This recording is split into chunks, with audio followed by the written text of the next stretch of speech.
The sky turned red on a Tuesday. June was making instant noodles when the first ship broke through the clouds above Seoul. It was huge, dark, and shaped like a knife cutting through the sky. "What is that?" he whispered to himself, dropping his chopsticks. June ran to the window of his small apartment. He was 25, with messy black hair and eyes that were now wide with fear. His engineering textbooks lay forgotten on the table behind him. The ship hung in the air for 10 minutes. People in the streets below pointed and took videos. Some screamed. Others just stared. Then came the sound, a deep, painful noise that made windows shake and ears bleed. And then the smaller ships came, hundreds of them, falling like dark raindrops from the mothership. Jim grabbed his phone. No signal. The TV showed only static. His computer wouldn't connect to the internet. "Mom, Dad." He tried calling again. Nothing. The first explosion hit downtown.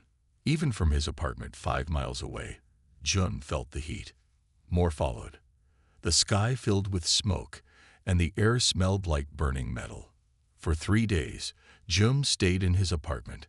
He ate what little food he had and watched the city burn. The aliens, people called them the Vril, moved through Seoul like a wave, taking over block by block. Their soldiers were tall, with 4 arms and helmets that hid their faces. They didn't seem to kill people. Instead, they rounded them up and put them on ships.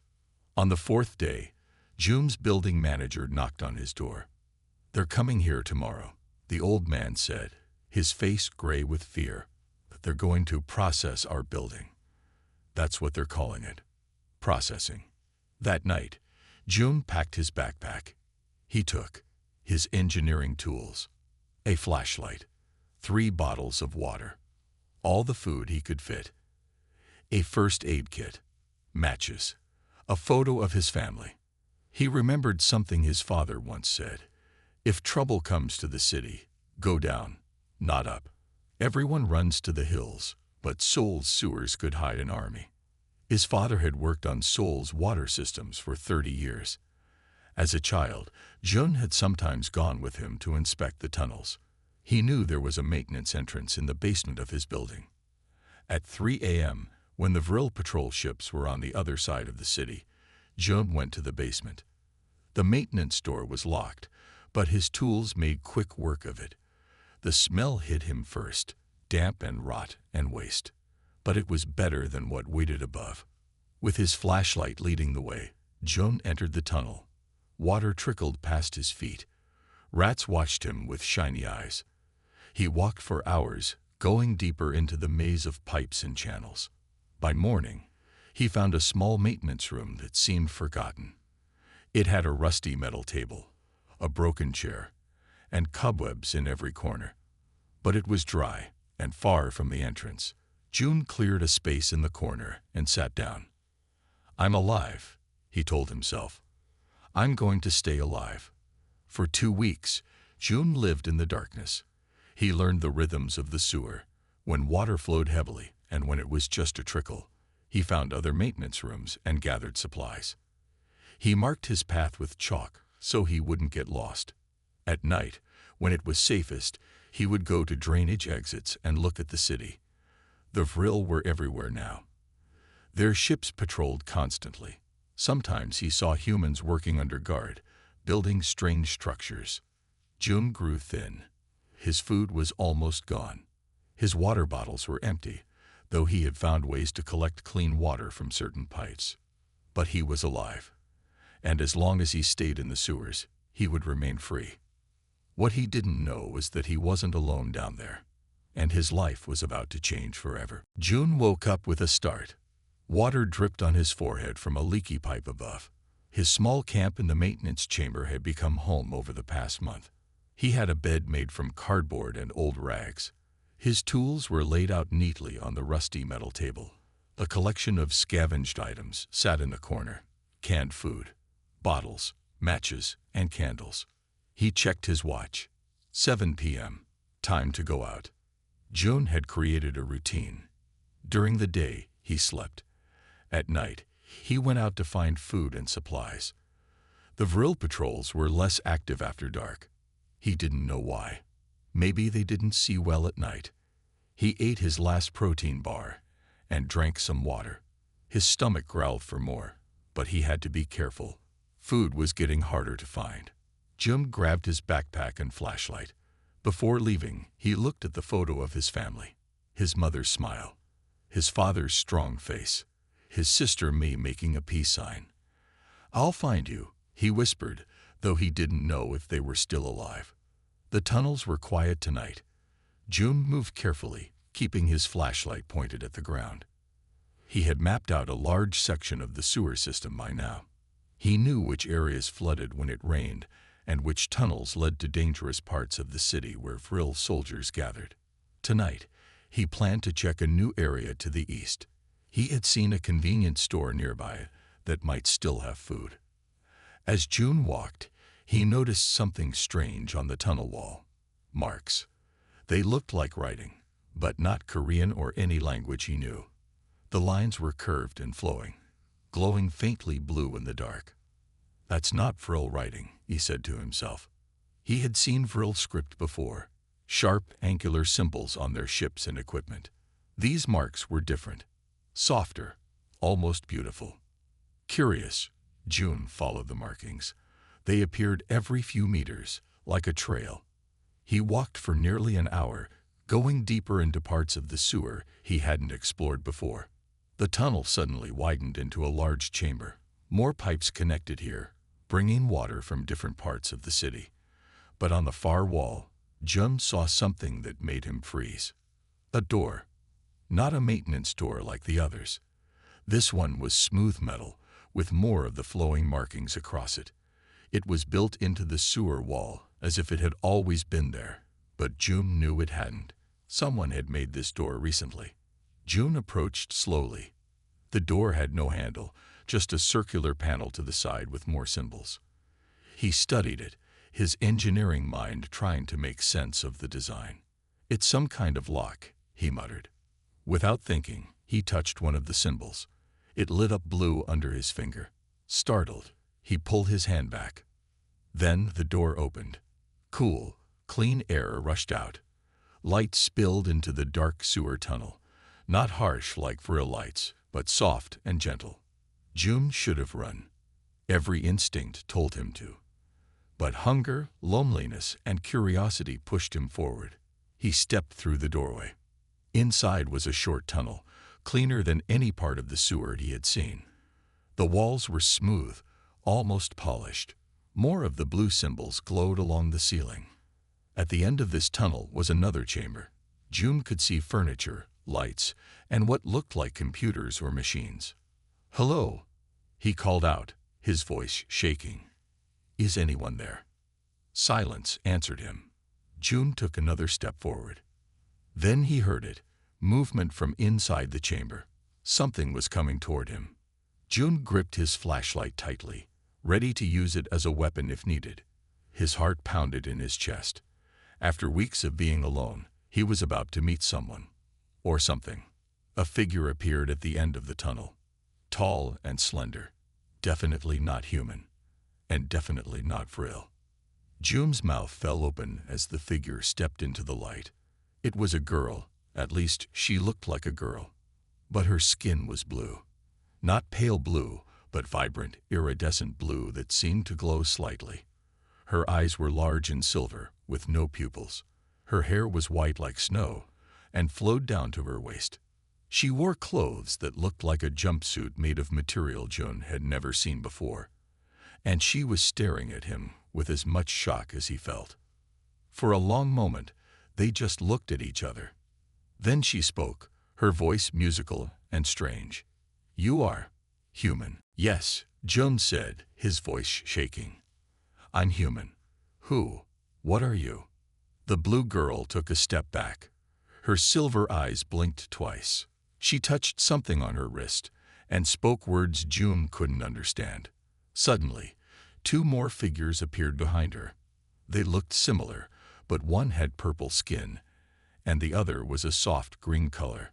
All three had the same silver eyes and white hair. All three stared at June with a mix of fear and wonder. Are you with the Vril? The blue one asked.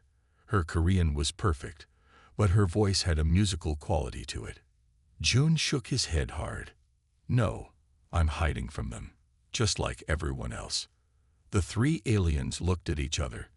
They seemed to be talking without speaking. Then the blue one nodded and stepped forward. I am Neri, she said. These are my sisters, Duri and Hannah. She pointed to the purple and green aliens. I'm June, he replied. His mouth felt dry. You speak Korean? Nari nodded. We learn languages quickly. We've been on Earth for 3 months now. Before the Vril came, Jun said. Yes, our ship crashed. We've been hiding here since then. Jun's mind was racing. Aliens.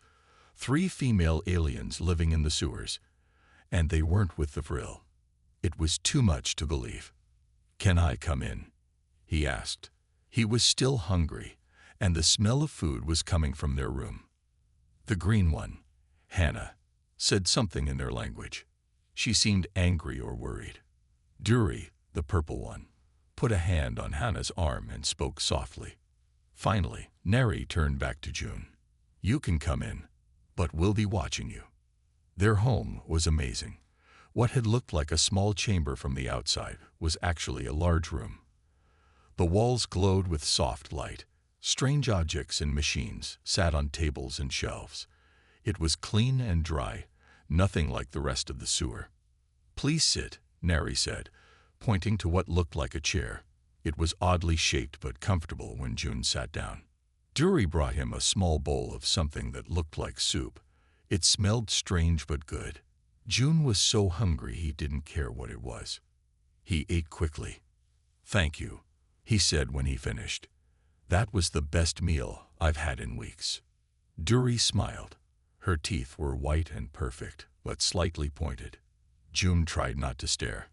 What are you? He asked again. Where do you come from? Neri sat across from him. We are Lumini. Our home is far from here, many light years away. We were on a research mission when the Vril attacked our ship. We crashed near your city. Only we 3 survived. The Vril are your enemies too. The Vril are enemies to all living things, Hannah said. Her voice was deeper than Neri's. They take worlds. They take resources. They take people. June thought about the humans being processed and loaded onto ships. What do they do with the people they take? The 3 Lumini looked at each other again. Finally, Neri spoke. They use them. For energy. For work. For parts. June felt sick. He thought of his family, his friends. We've been watching the Vril, Duri said. Her voice was softer than the others, trying to learn their plans, trying to find a way to contact our people. Can your people help? June asked. Can they stop the Vril? If they knew we were here, yes, Neri said. But our communication device was damaged in the crash. June sat up straight. I'm an engineering student. Maybe I could help fix it. For the first time, hope flashed in Neri's silver eyes. Maybe you could. But why would you help us? You don't know us. June looked at each of them. 3 alien girls, beautiful and strange, hiding just like him. Enemies of the same enemy.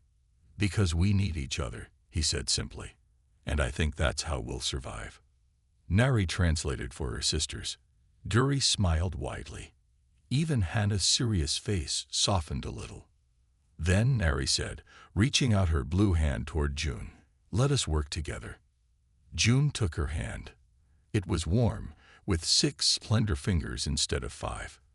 But it felt right somehow. For the first time since the invasion, June didn't feel alone. For the next week, June lived with the Lumini. Their home was much better than his dirty maintenance room. They had clean water, food, and soft beds. Most importantly, they had each other. Each of the 3 aliens had different jobs. Neri was their engineer. She showed June their broken communication device. It was a small silver box with strange parts inside that June had never seen before. Our ship crashed because the Vril attacked us, Neri explained. This was damaged in the crash. Without it, we can't call our people for help. June looked at the device carefully. Some parts were clearly broken. Others he didn't understand at all. "I'll try to help," he said, "but I'll need tools and maybe parts from the surface." Dury was the group's biologist. She studied Earth's plants and animals. She was gentle and curious, always asking June questions about human life. "Do all humans have different colored hair?" she asked one day. "Yes," June said. "Black, brown, red, blonde. Some people even color their hair blue or green, like your skin." Dury touched her purple skin and smiled. "Interesting. On our world, we all have white hair, but our skin shows our family line." Hannah was the most serious of the three. She was their security officer, always checking the tunnels and watching for danger. "The Vril look for us," she told June. "If they find Lumini here, they will search harder. They hate us because we fight them on many worlds." Over meals, they taught each other about their worlds. The Lumini ate strange food that they grew in containers using special lights. They shared it with June, and though it tasted odd, it made him feel stronger. "Our world has 3 suns," Neri told him one night. "The sky is never fully dark. Our cities float above the ground on magnetic fields." "That sounds beautiful," June said. He told them about Earth's oceans, mountains, and forests. He showed them pictures on his phone, which was now dead but still held photos. "Why do the Vril attack other worlds?" June asked. Neri's face grew sad. "They use up their resources. They need new planets, new materials, new people." "What do they do with the people?" Hannah answered, her voice hard. "They use human bodies for work, for experiments, for parts to build their biomachines." June thought about his family and felt sick. "My people have fought the Vril for 100 years, Hannah continued. "They are strong, but they can be beaten." One day, June showed Neri his engineering textbooks. He had gone back to get them from his hiding place. Neri read through them quickly. "Your science is simple, but good," she said. "With my knowledge and your Earth materials, maybe we can fix our communicator." Together, they'd worked on the device. June would go to the surface at night to find electronics they could use for parts. It was dangerous, but he was getting better at avoiding Vril patrols. At the same time, June taught the Lumini more about human ways. He showed them how to read Korean writing. He explained human emotions, jokes, and customs. "Humans are very emotional," Dury observed. "Lumini feel things too, but not as strongly." "Is that why you don't smile much?" June asked. "We smile," Neri said, and showed him.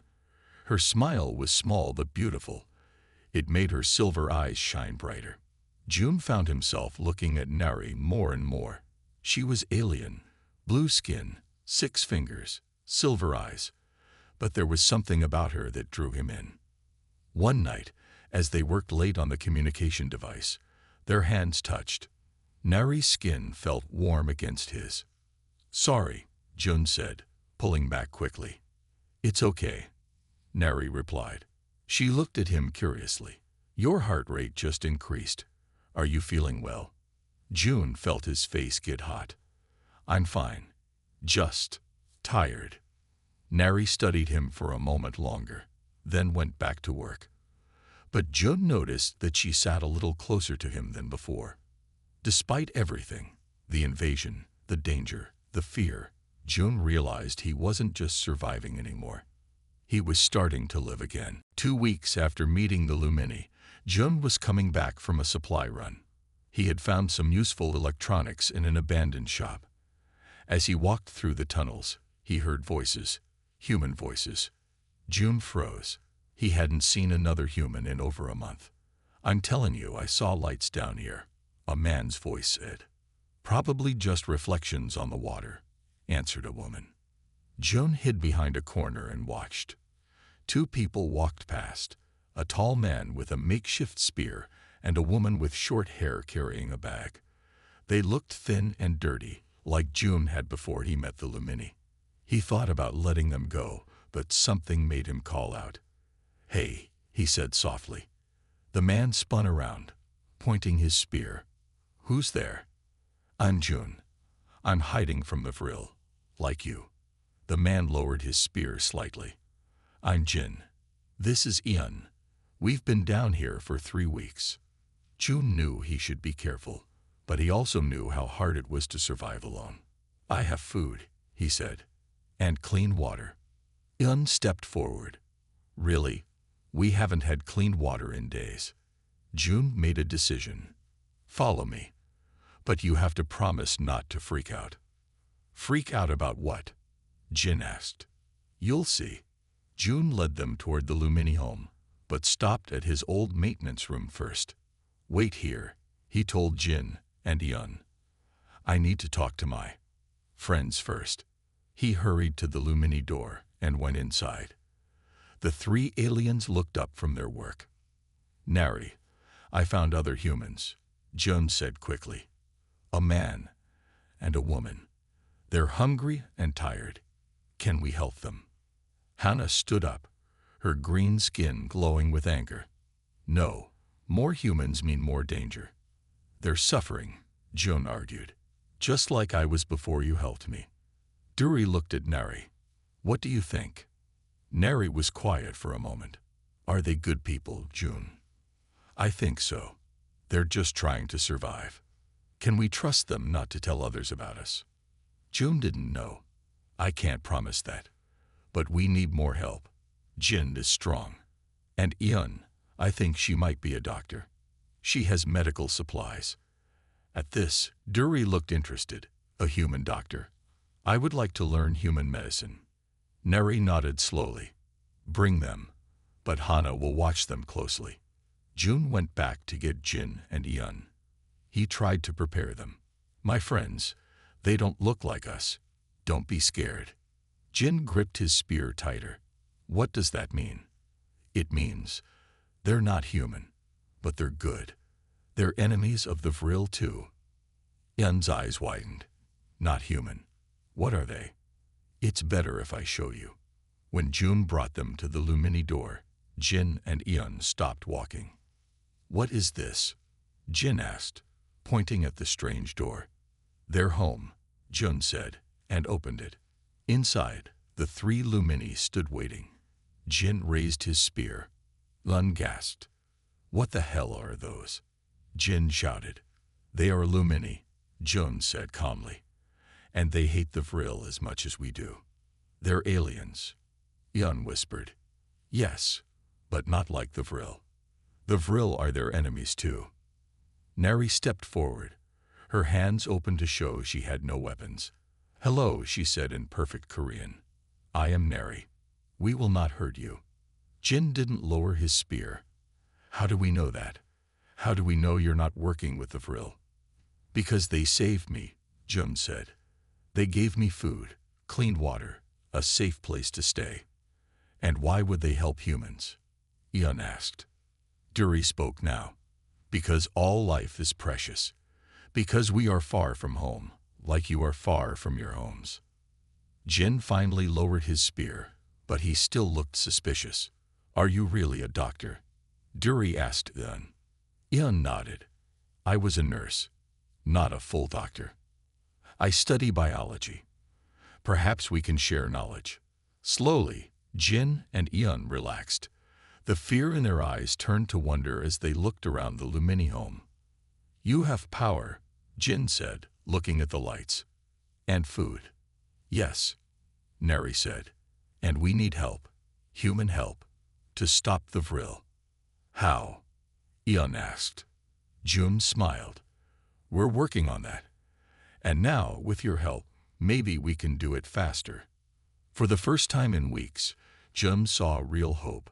They weren't just hiding anymore. They were building something. The beginning of a resistance. Over the next few days, Jin and Ian became part of the group. Jin was still careful around the Lumini, but Ian quickly became friends with Duri. They talked for hours about medicine and biology.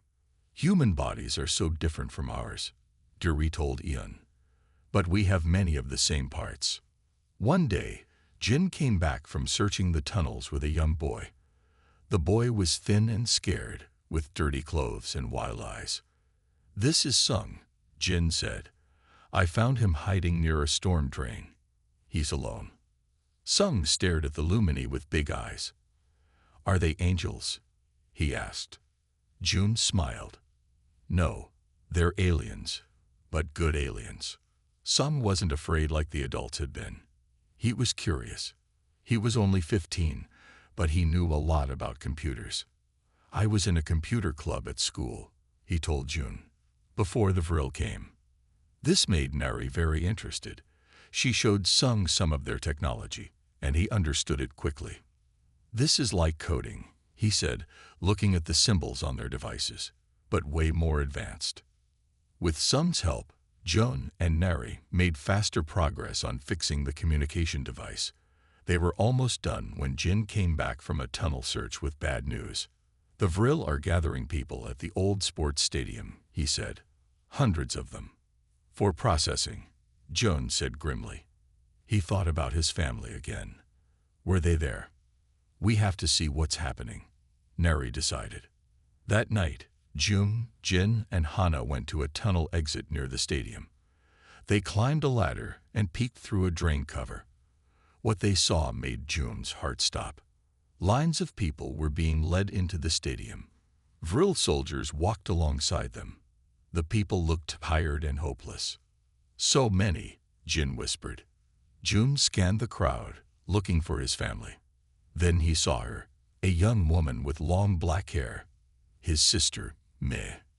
"That's my sister," he gasped. Hana pulled him back before he could shout. "You cannot help her that way," she said. "You will only get caught too.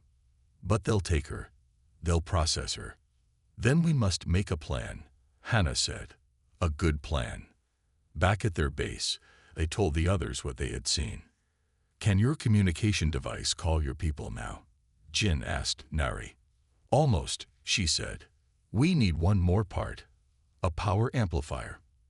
"And we need to help those people," June added. "My sister is there." Eon, who had been quiet until now, spoke up. "I know where we can get a power thing. The hospital where I worked has backup generators. They might have what you need." "That's on the surface," Jin said. "Very dangerous." "I'll go," June volunteered. For all of them." "I'll go too," Jin said. Nari looked at June with worry in her silver eyes. "The Vril will be watching important places like hospitals." "Then we'll be careful," June said. That night, they made their plan. June, Jin, and Hana would go to the hospital for the parts they needed. Some would use his computer skills to create a distraction by hacking into the city's remaining power grid. Nari, Duri, and Eon would finish preparing the communication device. Before they left, Nari took June aside. She touched his face with her blue hand. "Be safe," she said. "Come back to us. To me." June felt his heart beat faster. "I will. I promise." She looked like she wanted to say more, but instead, she handed him a small device. "This will help you sense Vril before you see them. They give off a specific energy." June put the device in his pocket. "Thank you." As they prepared to leave, some found them one more helper, another human hiding in the tunnels, a man named Ta who had been a soldier before the invasion. Now they were 6 humans and 3 aliens working together. The resistance wasn't just an idea anymore. It was real. And they were about to make their first real move against the Vril. The night was cold as June, Jin, and Hana climbed out of the sewers. The city looked different now. Dark buildings stood like dead giants. Vril ships moved through the sky, their lights scanning the ground. "Stay low," Hana whispered. Her green skin was darker now, almost black. She could change her color to blend with the shadows. The hospital was 10 blocks away. They moved carefully, hiding whenever the Vril lights came near. June kept his hand on the device Nari had given him. It vibrated when Vril were close. "Wait," June whispered as the device buzzed in his hand. They ducked behind a car as 2 Vril soldiers walked past. The Vril were tall, over 7 feet. They had 4 arms and wore helmets that hid their faces. They carried weapons that looked like long, thin tubes. When they were gone, the 3 continued toward the hospital. Meanwhile, back in the Lumini base, Sung was working on a computer he had fixed. Almost ready, he told Neri. When I hack into the power grid, the lights will go out in the north section of the city. That should pull some Vril away from the hospital. Neri nodded. She was putting the final touches on the communication device, leaving space for the power amplifier they needed. Do you think they'll be okay? Yun asked, wrapping bandages into small rolls. June is smart, Neri said. And Hannah is our best fighter. They will come back. Duri looked at her sister. You care for the human, don't you? Neri's blue skin turned slightly purple, a Lumini blush. He is different from other humans. At the hospital, June, Jin, and Hannah found a back door. It was locked, but Jin broke it open with a metal bar. Inside, the hospital was dark and quiet. The smell of medicine still hung in the air, mixed with something rotten. The generators should be in the basement, Jun said. They found stairs and went down. The basement was pitch black, but Hannah could see in the dark. She led them through the maze of corridors. There, she said, pointing to a door marked electrical room. Inside, they found what they were looking for, backup generators. June quickly went to work, using his engineering knowledge to find the part they needed. Hurry, Jin said, watching the door. I don't like it here. June removed a small box from one of the generators. This is it. The power amplifier. Just then, Sung's distraction worked. The lights in the hospital flickered on for a second, then went out again. Outside, they could hear the hum of Vril ships moving north. Now we go, Hannah said. They were halfway back to the sewer entrance when June's device buzzed strongly. Vril, he hissed. They ducked into an alley as a large Vril patrol turned the corner. But these Vril weren't just soldiers. One was different, taller, with a red mark on its helmet. A commander, Hannah whispered. Her voice held real fear. The Vril stopped near their hiding place. The commander held up a device similar to June's. It was scanning for something. It's scanning for energy signatures, Hannah said very quietly, like our Lumini power source. June realized what this meant. They're looking for you. They know Lumini are here. The commander spoke in a harsh, clicking language. The soldiers spread out, searching the area. They're going to find us, Jin whispered. June had an idea. He took out his phone, long dead but still with him. Jin, give me your metal bar. Jin handed it over. June quickly attached the phone to the bar, then threw it far down the street. It clattered loudly. The Vril turned toward the noise. The commander pointed, and they moved away from the alley. Now, Hannah said. They ran to the sewer entrance and climbed down. Safe in the tunnels, they hurried back to the Lumini base. When they arrived, everyone was waiting anxiously. You did it, Neri said, taking the power amplifier from June. Yes, but we have a problem, June said. He told them about the Vril commander and the energy scanner. They're searching for us, Neri said. They know Lumini are on Earth. And they're looking in the sewers, Hannah added. It's only a matter of time before they find this place. Then we need to work fast, June said. How soon can you install the amplifier? 1 hour, Neri said. And then what? Yun asked. Neri's silver eyes gleamed with determination. Then we call for help, and we save your sister and the other humans. How? Jin asked. There are hundreds of Vril. June looked at the Lumini, then at his fellow humans. Together. That's how. For the first time, they all, humans and Lumini, smiled together. Their real fight was just beginning. Neri worked quickly to install the power amplifier. Her blue fingers moved with amazing speed, connecting tiny wires and adjusting small parts. June watched in wonder. Almost done, she said. This will boost our signal enough to reach the nearest Lumini ship. June nodded. But what about my sister and the other humans? The Vril could process them anytime. We need a plan, Jin said. A good one. Ta, the soldier, spread out a map of the city on the table. The stadium is here. There are 4 main entrances, all guarded by Vril. Hannah studied the map. The Vril will have ships nearby too. What if we create a distraction? Sung suggested, like we did at the hospital. But bigger? June thought for a moment. Sung, can you hack into more than just the power grid? The boy's eyes lit up. Maybe. What are you thinking?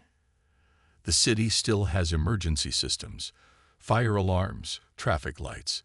If we set them all off at once. Sung nodded excitedly. Yes, I can do that. A city-wide panic. That would pull some Vril away from the stadium. Jin agreed. Not enough, Ta said. We need more. June looked at Neri. What about your communication device? Can it do anything besides call for help? Nari tilted her head. It sends out a very specific energy pattern, the same one the Vril are scanning for. So we could use it as bait, June asked. Make them think there are Lumini somewhere else. Yes, Neri said, but someone would need to carry it. I'll do it, Tai offered. I'm fast, and I know the city. They worked on their plan all night. They called it Operation Thunderstorm. Sung would trigger all the city's emergency systems. Tai would take a small part of the communication device to the other side of the city, drawing Vril away. Meanwhile, June, Jin, Hana, and Neri would enter the stadium through a drainage pipe Yun had found on the map. Duri and Eon will stay here, Jum said. They'll get the real communication device working. The next morning, they prepared. Eon gave everyone a small first aid kit. Duri had made a special medicine that would help them stay awake and alert. Be careful, Duri told her sisters. Come back safely. Before they left, Neri took June aside again. June, I need to tell you something. What is it? Her silver eyes looked deeply into his. On my world, when we care for someone, we form a bond, a connection. I feel it with you. June's heart raced. I feel it too. If something happens today, nothing will happen, June said firmly. We'll all come back. And then we'll have time to talk about connections. Nari touched his face gently. Yes, we will. At noon, Operation Thunderstorm began. Some triggered the city's systems. Sirens wailed. Lights flashed.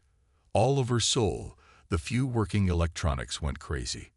Tai took his device and ran north, leaving a trail of Lumini energy for the Vril to follow. June, Jin, Hana, and Neri entered the sewers, heading for the stadium. They moved quickly through the tunnels until they found the drainage pipe. This leads under the stadium, Jin said. It's tight, but we can make it. The pipe was narrow and dark. They crawled through dirty water for what seemed like hours. Finally, they reached a grate that led into the stadium basement. Hana bent the metal bars easily with her Lumini strength. They climbed through and found themselves in a storage room. Now we find the humans, June whispered. They moved carefully through the stadium. Vril voices could be heard above them. When they reached a door marked locker room, they heard human voices inside. Jin forced the door open. Inside were about 50 people, sitting on the floor. They looked up in fear, then surprise when they saw humans, and a Lumini. We're here to help, Jun said. He scanned the faces, looking for Mai. A young woman stood up from the back. June, is that you? Me. June ran to his sister and hugged her tightly. I found you. What's happening? Mate asked. Who is that? She pointed at Neri. A friend, June said. I'll explain later. Now we need to get everyone out. But as they prepared to leave, alarms sounded throughout the stadium. A voice spoke in the Vril language. They know we're here, Hannah said, her face grim. Neri looked at June. The plan has changed. Now we fight. Vril soldiers rushed toward the locker room. Their heavy footsteps echoed in the hallway. We need a new way out, Jin said, looking around the room. Nari touched the wall, feeling for something. Here, she said. This wall leads to another tunnel. She pressed her hands against the wall and pushed. Her Lumini strength made the concrete crack. Soon, there was a hole big enough for people to climb through. Everyone, this way. Jun called to the captured humans. Quickly. The rescued people hurried through the hole. Jin and Mei helped the older ones. Just as the last person went through, the door burst open. 3 Vril soldiers entered, weapons ready. Hana moved faster than Jun had ever seen. She jumped forward, knocking 2 Vril down with a powerful kick. The third fired its weapon, but Hana rolled away. The blast hit the wall, making it shake. Go, Hana shouted to Jun and Nari. I'll hold them. Not alone, Jin said, picking up a metal pipe from the floor. He stood beside Hana, ready to fight. Jun and Nari led the rescued humans through the new tunnel. It was dark and narrow, but they kept moving. Behind them, they heard the sounds of fighting. Will they be okay? Mei asked, looking back. Jin and Hana are strong, Jun assured her, though he was worried too. The tunnel led to a lower level of the stadium, near a loading dock. They could see daylight ahead. Almost there, Nari said. But standing between them and freedom was the Vril commander Jun had seen before. Its 4 arms held different weapons, and its red-marked helmet turned toward them. The commander spoke, its voice harsh and clicking. It knows I'm Lumini, Nari said quietly. It's calling for backup. Jun looked at the scared humans behind him, at his sister, at Nari.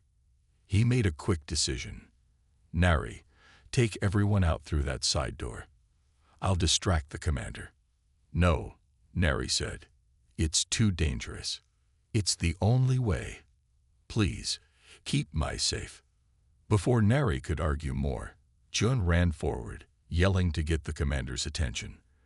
The Vril turned toward him, raising its weapons. Jun ducked behind some boxes as energy blasts hit all around him. The commander walked closer, clicking angrily. Meanwhile, Nari led the rescued humans toward the side door. Mei didn't want to leave her brother, but Nari pulled her along.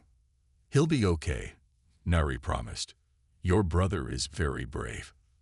The commander was now very close to Jun's hiding place. He could hear its breathing. A strange hissing sound. He was trapped. Suddenly, the stadium lights went out. Emergency alarms blared loudly. Sung, Jun whispered with a smile. The boy had hacked into the stadium systems too. In the darkness, something grabbed the commander from behind. There was a loud crash, and the sound of breaking metal. When the emergency lights came on, Jun saw Hana standing over the fallen commander. Jin was with her, looking beaten but alive. Let's go, Hana said, helping Jun up. Outside, they found Nari and the others waiting in a nearby tunnel entrance. Tai was there too, with a cut on his head but smiling. The plan worked, he said. I led a dozen Vril ships on a wild chase across the city. They hurried back to their base through the sewers. The rescued humans were amazed by the Lumini home. Yun and Duri treated the injured. Did it work? Jun asked Duri. The communication device. She nodded happily. Yes. We sent the message. The Lumini fleet heard us. They're coming, Jun. Our people are coming to help Earth. That night, they celebrated their success. More humans came to join them as word spread through the tunnels. A real resistance was forming. Jun found Nari standing alone, looking at the communication device. Thank you, he said, for everything. She turned to him, her silver eyes shining. No, thank you, Jun. Without you, we would still be hiding. Now we're fighting back.